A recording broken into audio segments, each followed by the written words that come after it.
Hey, what's good? What's good? Today's topic, we will be discussing the beach life inside of the Philippines. Now, I'm gonna be honest with you, everywhere inside the Philippines that you go, whatever island, wherever it may be, there's gonna be some type of beach that you can go visit, hang out at, and just enjoy the beach life in general. But today we're just gonna discuss the two more popular beaches inside of the Philippines, which is Boracay and Palawan.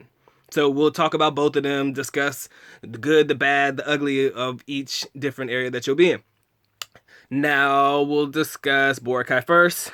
Now, if you've done a Google search or something like that and you look at the pictures, 99.9% of the time, what you see in those pictures, you will see when you actually get there. The water, beautiful, clear, crystal blue, you name it. It's the prettiest thing you'll probably ever see in your life. The beach, sandy white, you name it, beautiful, love it. Gotta love it, right? If that's what you're into. If you're into the beach life, that's guaranteed place. That's a guaranteed place that you'll definitely want to visit when you come to the Philippines. But I'm gonna be honest with you, because again, I told you I'm not gonna lie to you about it. The one thing that you need to prepare yourself for is the actual travel to get to Boracay. So when you get off the plane to land on the island where Boracay is, you have to prepare yourself for another 5 hour bus ride in order to actually get to the island. So this road is relatively bumpy, it's uncomfortable, it's not a smooth ride, I'll guarantee you that. But once you've put in the work and you've put in that 5 hours in order to actually get there, then once you get there, everything is actually legit and you'll have a good time. Also, me being who I am and the fact that I've lived in this country or lived in that country because I'm not there now, I've lived in there for like a lot of years.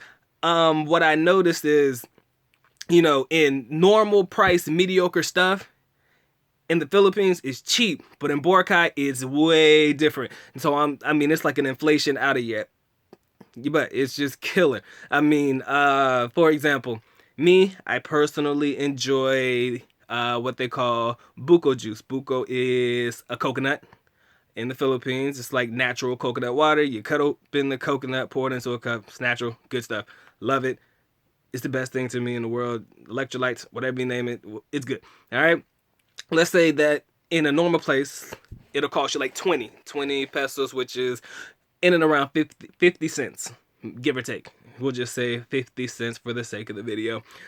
But if you go to Boracay and you want to get the exact same thing, that's going to cost you roughly 150 to 200 pesos, which is about $3 to $4. So if you're just a foreigner and the first thing that you do when you hop off the plane is get on the plane and go straight to Boracay, then you won't have that problem. It won't affect you. You won't even be worried about it. You won't even be thinking about it because it doesn't bother you. Because if you look at the prices in the Philippine beach, like in Boracay, those prices are nowhere near as expensive as going to the beach in a place inside the United States. Probably, more than likely. But let's be honest, it's definitely expensive. All right. So you get to the beach, you love it. Food, just got to get used to the fact that things are going to be a little bit more expensive when you get there. And you got to get used to the fact that if you're trying to escape foreigners, that is not the place for you to go. Let's be honest.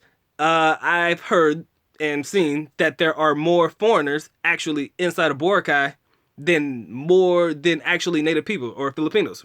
There are probably more foreigners there than there are actually Filipinos. So I heard it's a joke that we say, but it's probably true because everywhere you turn around, there are people from different countries, and also there are a lot of business minded individuals that have invested inside of Boracay as well. So they invite their friends, family, whatever. It's like it's like, I like to say, it's just like another part, another extension of the United States or another extension of any other country that you may be thinking about. All right. So, you can set up tour packages and stuff like that, whatever tickles your pickle. I don't know. For me personally, I've never been really much of the beach guy, but places like Boracay, it's like something that you feel like you have to do or something that you have to see if you visit the country. So, it is what it is. All right? So that's Boracay in a nutshell. Now, Palawan. Palawan is relatively a little bit more cheaper, but still expensive, within the country. And of course, like I said, it was the eighth or the ninth wonder of the world, by some magazine. I forgot. I wasn't really paying attention, but it's a hot spot and it's a place to visit if you ever come to the Philippines. Now, Palawan is a lot different. The thing with Palawan is you can actually set up tour packages before you actually get there so that you can sorry, you can pay for what you want to do in advance, or you can figure out what you want to do. And the water is just as beautiful, and it's relatively cheaper than going to Boracay. Let's be honest, it's just relatively cheaper. But the thing about Palawan, if you visit there, I would recommend that you skip the Bat Cave situation. They have this tunnel where you can go inside the Bat Cave and look around and see the bats in the tunnel and stuff like that. But to be honest, it smells like shit. Okay, it smells like bat shit because that's what it is. So if you can handle the smell of bat shit for an extended period of time, then go ahead, float your boat. If it works for you, do you. But personally, for me, it doesn't necessarily tickle my pickle. So again, Palawan, it's still a beautiful place. Costa Marina is actually beautiful. There are a lot of different beautiful places inside the Philippines that you can visit. There's places in Bohol, Iloilo, those parts in Cebu. But me, again, like I said before, I lived in Davao City, so what's nearest to Davao City is Small Island. Small Island, they have Paradise. They have a whole bunch of different places in Small Island that you can go. Super cheap. Nothing's really as extravagant or as expensive as it would be in, of course, those commercially accredited places like Palawan and Boracay.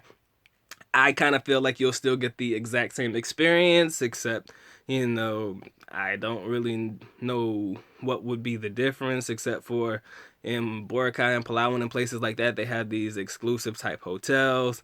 But if you're gonna stay in like a place in Davao City, such as Small Island, they have like cottages and stuff like that. But relatively, it's just, it's not necessarily super expensive. I think the most expensive place in Small Island is Secdea. I can't remember. I think that's Secdea. Secdea.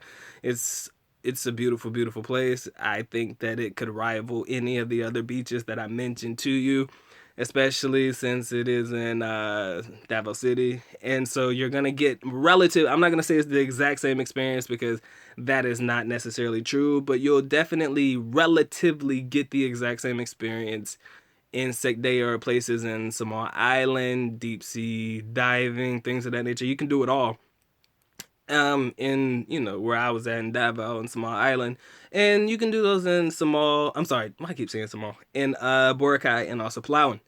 I mean, Boracay and Palawan, they're more again, like I said, they're more commercially recognized, and those are places that people talk about often, and those is probably on the Google list of places you must see if you come to the Philippines.